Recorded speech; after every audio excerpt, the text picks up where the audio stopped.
네, 안녕하세요. 이번 주 10주차에서는 저기 표본 조사와 자료 수집 챕터 4에서 나오는 자료 수집 그리고 서베이 자료 수집에 대해서 살펴보도록 하겠습니다. 네, 첫 번째 1강에서는 자료 수집인데요. 첫 번째 자료 수집의 의의와 종류, 그 다음 두 번째로 1차 자료 수집 방법을 분류하는 거, 요 순으로 살펴보도록 하겠습니다. 네, 첫 번째 자료 수집의 의의와 종류입니다. 네, 보시면 첫 번째 자료. 그쵸. 자료의 일단은 개념에서 그 연구에 직접 또는 간접적으로 이용되는 전반적인 일체의 모든 정보를 우리는 데이터, 자료라고 합니다. 자, 일단은 그 다음 두 번째 정의, 자료 수집의 정의는 그러면 무엇일까요? 자료가 여러분들이 이제 연구를 수행하고자 할 때 직접적으로 이용되는 것뿐만 아니라 간접적으로 이용되는 모든 정보를 자료, 데이터라고 한다면 바로 이러한 자료를 수집하는 것에 관련된 정의는 이러한 자료를 얻기 위한 전반적인 수집 활동이나 또는 이 수집 활동을 지원하는 모든 과정을 포함해서 우리는 자료 수집이라고 합니다. 자, 이 자료와 자료 수집의 개념은 가장 기본적인 개념이기 때문에 여러분들이 반드시 숙지를 하시고요. 자, 그래서 일단 아래에 저기 9-1 표 그림을 한번 보시면 실증 연구는 위 선상의 어느 곳에도 위치할 수 있다. 자, 우리가 지금 사회복지 관련 학문들은 실증 연구이죠. 그렇기 때문에 맨 왼쪽에 카테고리 볼게요. 모두 2차 자료만을 사용할 수 있습니까? 네, 어떤 위치에 위치할 수 있습니다. 그 다음 중간 부분 1차 자료와 2차 자료를 반반씩 비율로 사용할 수 있습니까? 그렇게 할 수도 있죠. 그 다음 완전히 오른쪽에 카테고리 모두 1차 자료만을 사용할 수 있습니다. 자, 어쨌든 실증 연구는 이러한 모든 세 가지를 다 포함한다고 볼 수 있고요. 어쨌든 이제 어떤 연구는 1차 자료만을 사용해서 이런 연구 질문이라든지 가설 검증 등을 실행할 수 있는 반면 또 다른 연구는 1차 자료와 2차 자료를 절반 정도의 비율을 활용해서 필요할 때 적절하게 사용할 수도 있습니다. 그 다음 자, 그러면 크게 1차 자료와 2차 자료로 나누어서 볼 수 있다 그랬는데 1차 자료는 무엇일까요? 자, 1차 자료는 연구 목적에 필요한 자료가 기존에 존재하지 않는 경우 그쵸? 네, 그렇기 때문에 연구자 본인이 모두 다 실제 자료 수집을 해야 되는 거. 자, 그래서 서베이라든지 관찰 등 직접적으로 1차 자료. 연구자가 자료를 직접 수집해야 되는 모든 데이터를 얘기합니다. 자, 예를 들자면 이제 치매 환자가 있는 가정을 대상으로 하는 이제 프로그램을 연구자가 개발하고자 한다면 이런 치매 환자가 있는 모든 가족들이 필요로 하는 프로그램이 무엇인지에 관련된 자료를 수집을 해야 되겠죠. 자, 예를 들자면 가령 서베이 조사를 실시를 한다고 칩시다. 서베이 자료는 1차 자료이죠. 이런 서베이 조사를 실시한다고 한다면 관련이 이제 이런 조사와 관련된 그 모든 자료들을 여러분들이 직접 만들어서 서베이 조사를 해야 된다는 거죠. 자, 이러한 1차 자료인 경우에는 장점이 무엇이 있을까요? 일단은 내가 보고자 하는 연구 목적에 적절한 데이터를 수집할 수 있습니다. 그래서 보고자 하는 이런 연구 목적을 달성하는 효과성이 상당히 높다. 그 다음에 내가 직접 필요한 자료, 1차 자료를 만들어서 조사를 하기 때문에 조사 목적에 따른 자료의 정확도 역시 상당히 높다. 그 다음에 뭐 검증하는 과정에서 타당도, 신뢰도 등 평가가 얼마든지 가능하다. 왜? 내가 만든 연구 데이터이기 때문에 그렇죠? 연구 데이터로 뭐 전문가에 의뢰해서 타당도 검증을 할 수도 있고 그 다음에 자기가 만든 1차 자료이기 때문에 가장 기본 베이직 자료를 가지고 있기 때문에 이 자료에 관련된 뭐 통계를 돌린다든지 또는 채점자 간 신뢰도, 검사 간의 신뢰도 측정을 한다든지 이렇게 타당도, 신뢰도 평가가 가능한 장점이 있는 반면 자, 1차 자료, 서베이 자료, 관찰, 직접적인 관찰을 위한 이러한 1차 데이터는 낮은 효율성이 있어요. 왜? 내가 제한된 시간 안에 너무 많은 자료를 직접 내가 다 수집해야 되기 때문에 그쵸? 여러 가지 비용적인 측면에서도 상당히 들 수가 있겠죠. 뭐 연구가들이 많으면 모를까, 뭐 한두 명 또는 혼자 하게 될 경우 수집 비용이라든지, 그렇죠? 인력을 내가 확보해야 되는 어려움, 그다음에 내 일일이 데이터를 모두 수집해야 되기 때문에 많은 시간이 소요된다라는 단점이 있습니다. 자, 그다음에 그런 그 1차 자료의 경우에는 연구 목적에 따라 여러 곳에서 수집이 일단 가능한데요. 예를 들자면 정보기관이 될 수도 있고, 좀 큰 기관, 뭐, 그다음에 작게는 이제 종합사회복지관 하나의 이런 시설을 대상으로 자료 수집할 수도 있고, 뭐 사회복지 프로그램을 직접 연구자가 그쵸? 네, 만든다면 이런 프로그램을 이용하고 혜택을 받는 그 대상자들 대상으로 또는 그 이용자들을 포함한 뭐 가족으로부터 자료를 수집하는 거, 뭐 이러한 모든 것들이 1차 자료에 해당되겠죠. 자, 근데 이거와 반면 2차 자료입니다. 2차 자료 같은 경우는 1차 자료의 단점을 보완할 수 있어요. 자, 너무 수집 비용이 많이 들어요. 인력이 많이 들어요. 시간이 너무 많이 낭비돼요. 낮은 효율성을 보여요. 하기 때문에 반드시 연구에서 1차 자료만 사용할 필요는 없죠. 그렇기 때문에 2차 자료도 활용할 수 있습니다. 2차 자료는요, 특정 목적으로 수집한 자료, 그 외에 연구에 사용하는 경우, 그 다음에 뭐 현재 이런 목적을 위해서 조사자가 직접 수집하거나 작성하지 않았지만 조사 목적을 위해서 도움이 될 수 있는 모든 자료를 2차 자료라고 합니다. 자, 2차 자료에는 어떤 것들이 있나요? 통계청 인구조사. 내가 연구자 직접 조사하지 않았지만은 국가적으로 통계청 여러 가지 인구 데이터들이 있습니다. 그럼 그 많은 데이터들 중에서 연구자가 필요한 부분을 발췌해서 또는 이렇게 가지고 와서 연구를 수행한다는 거죠. 그 다음에 내가 수행하지 않았지만, 연구자 개인이 수행하지 않았지만은 정부의 각종 통계 자료들, 뭐 여러 가지 예를 들자면 여성가족, 그 다음에 사회복지 뭐 이런 국가기관 이런 거에서 여러 가지 통계 자료를 모아 놓는다면, 이런 가장 기본적인 통계 자료를 가지고 내가 연구자에 필요한 목적이나 연구 주제에 따라서 서치해서 또 부분적으로 활용할 수 있겠죠. 그거 외에도 노동연구원, 노동 패널 이런 자료들, 그다음에 고령화 패널 자료들, 그다음에 보건사회연구원 복지 패널들, 그다음에 이거 외에도 이런 수치나 통계 데이터 이런 여러 가지 이제 이런 조사 베이스 말고도 뭐 그 질적 연구를 위해서라면 기관 상담 일지가 될 수도 있고요. 그다음에 타 연구자나 뭐 큰 국가 프로젝트를 한다든지 연구재단의 과제를 수행하는 것을 1차 자료를 사용한 사람의 거를 내가 받아서 다시 2차로 활용할 수 있다는 거예요. 그래서 타 연구자나 타 연구 목적의 논문이나 통계 자료 등을 활용해서 2차 자료를 마련할 수 있습니다.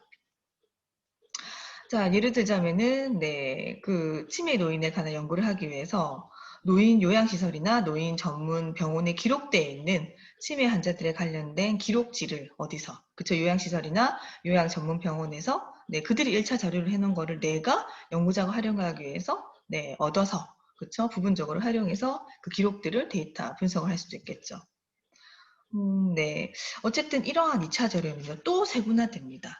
그래서 크게는 미시 수준의 자료, 그 다음에 통합 수준의 자료, 그 다음 질적 수준의 자료, 이렇게 나눌 수 있습니다. 그럼 우리는 그 다음에 이어서는 요 세 가지에 대해서 살펴보도록 하겠습니다.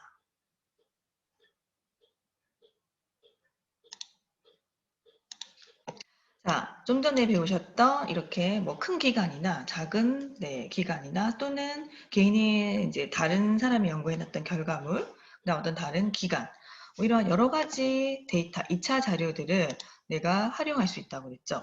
자, 크게는 첫 번째 미시 수준의 자료입니다. 자, 이거 같은 경우는요, 분석 대상의 개별 단위에서 측정된 자료. 자, 그래서 두 번째 통합 수준의 자료는 앞에서 설명드렸던 미시 수준의 자료를 근거로 해서 이게 조금 더 통합 수준까지 이제 넓힌다라는 거예요. 지역적으로 묻거나 또는 전국적으로 그 변수들을 통합 정리한 자료.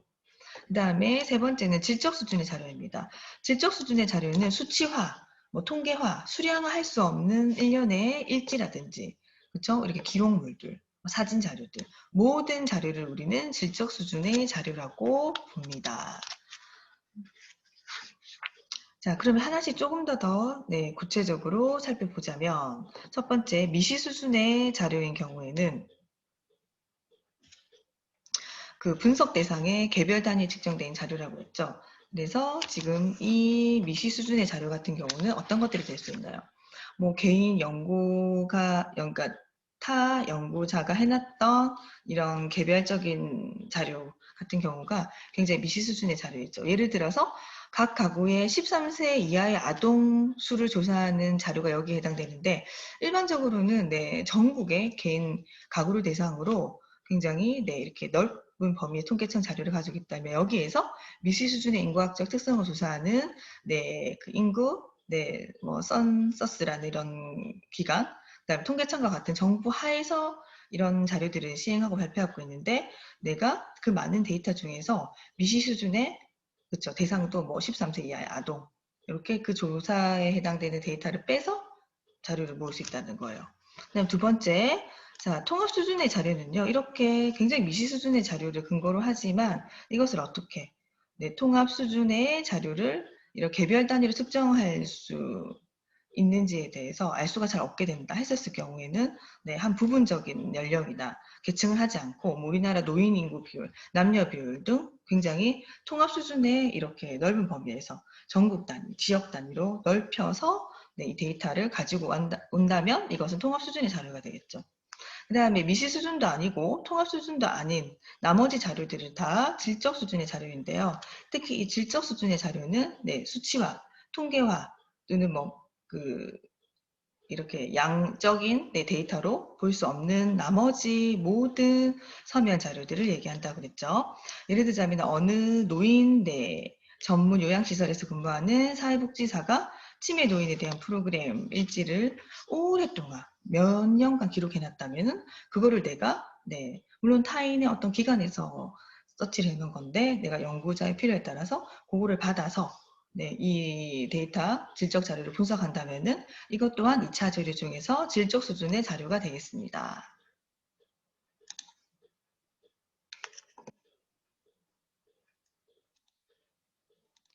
자, 그러면 지금부터는 이런 1차 자료 수집 방법을 분류하는 것 살펴볼 건데요. 크게 두 가지로 나눌 수 있습니다. 자, 1차 자료는 아까 뭐라고 했죠, 교수님이? 네, 맞습니다. 연구자가 직접. 만약에 여러분들이 이제 네, 대학생 입장에서 어떠한 네, 연구를 수행한다 그러면 여러분들이 연구자가 되겠죠. 그래서 여러분들이 직접 자료 수집을 한다라고 생각해서 다음 두 가지 중에서 어떤 자료 수집을 할지에 대해서 고민해 보시기 바랍니다. 첫 번째가 의사소통을 통한 자료 수집입니다.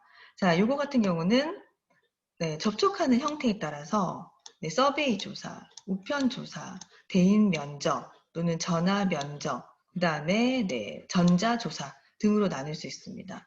그 다음에 의사소통 말고 직접 관찰, 그쵸? 관찰에 의한 자료 수집 방법도 있습니다. 먼저 정의부터 살펴보면 관찰에 의한 자료 수집은 상호 의사소통 없이 대상을 관찰하는 방법.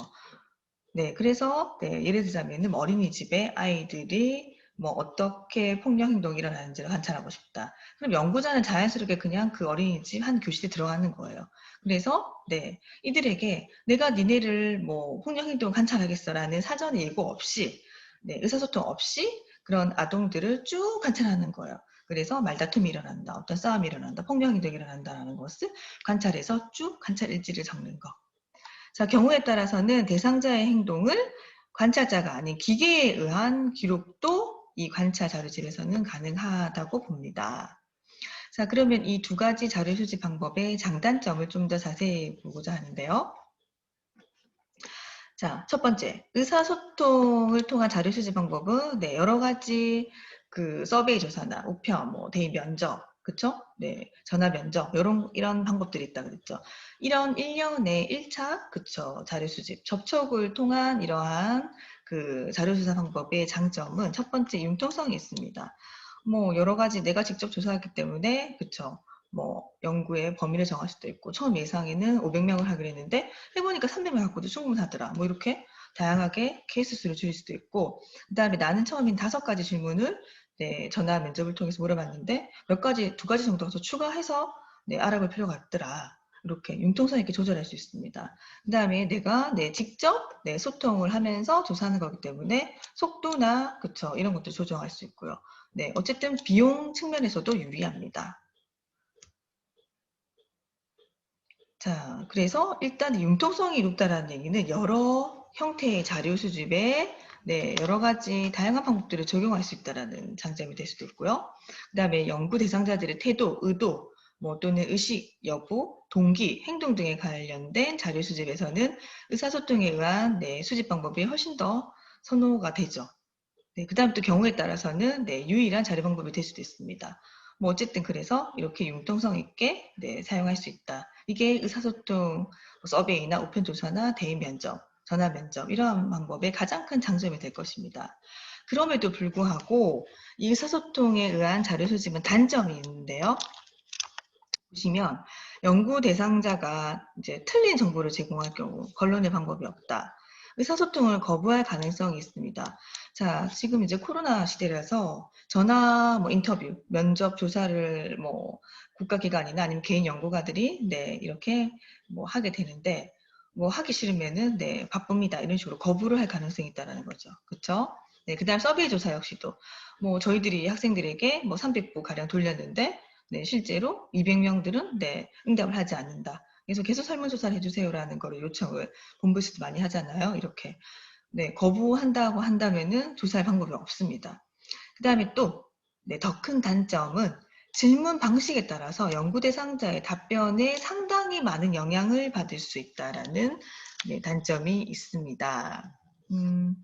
그래서 예를 들자면 전화 면접을 하면서 면접자가 심도 있게 질문을 하거나 기억을 상기하도록 도와줌으로써 1시간 동안 4명을 면접을 할 수 있는 반면 관찰 수집을 한 연구자는 같은 시간 동안에 원하는 행동을 목적할 때까지 기다려야 하기 때문에 얼마 동안 기다려야 할지가 명확하지 않다. 또 상황에 따라서는 더 오랜 시간이 걸릴 수도 있다. 여러 가지 해서 질문의 방식, 양식에 따라서 연구자의 답변에 상당히 영향을 받을 수 있다는 점이 있습니다. 자, 이렇게 그 의사소통에 의한 이런 자료 수집의 이런 단점은 앞에서 설명드렸던 것처럼 여러 가지가 있는데 의사소통을 담당하는 조사가 어떻게 질문을 하는지에 따라서 그래서 연구자 훈련도 상당히 필요하다는 얘기예요. 그쵸? 그 다음에 연구자 대상자의 이런 그 태도나 어느 시간대, 타이밍, 그 다음에 어느 정도 내가 인맥이 있는가, 아니면 전혀 모르는 사람인가, 이런 거에 따라서 성실하게 답변을 할 수 있는가, 아니면 적당히 대답을 하는가, 그쵸? 연구자의 답변에 상당히 영향을 받을 수 있습니다. 자, 두 번째 살펴볼 내용은요. 관찰에 의한 자료 수집인데요. 이 방법은 앞에 설명드린 것처럼 이러한 상호 의사소통 없이 그쵸? 연구자가 직접 관찰하는 방법이라고 했죠. 이 관찰의 장점은 부정확한 그 답변이 나올 확률이 없습니다. 왜냐? 내가 관찰해서 내가 보고자 하는 연구 목적, 그 연구 주제에 해당되는 것을 연구자가 직접 기록하기 때문에 그 다음에 의사소통 허락을 받거나 상호 의사소통할 필요가 없기 때문에 의사소통 거부 나는 못하겠어요. 면접 앞에 의사소통 같은 경우 그쵸? 전화 면접 거부를 하면은 아예 연구를 데이터를 수집할 수 없죠. 그랑 달리 그냥 자연스럽게 일어나는 현장, 그쵸? 이런 것들을 노인복지관에서 노인들의 일상 이런 것들을 그냥 이 사람들이 허락하지 않아도 그쵸? 충분히 연구자가 거기 입실만 허락한다 그러면은 의사소통 거부에 대해서 그런 것들을 신경 쓸 필요가 없다는 얘기죠. 그리고 조사자에 의한 편의가 반드시 필요하지 않다. 그렇기 때문에 좀 편안하게 이런 그 여러 가지 신경 쓸 필요 없이 조사를 할 수 있다는 장점이 있습니다. 그 다음에 객관성과 정확성을 어느 정도 이렇기 때문에 확보할 수가 있습니다. 자, 그런데 이 관찰에 의한 자료 수집 방법도 단점이 있죠. 그래서 이러한 단점은 연구자의 이런 내면 세계라든지 그 다음에 다시 말해서 이 내면 세계는 즉 어떤 행동의 의도, 동기에 의한 관찰이 불가능하거나 또는 적용 범위가 상당히 제한적이라는 거예요. 왜냐?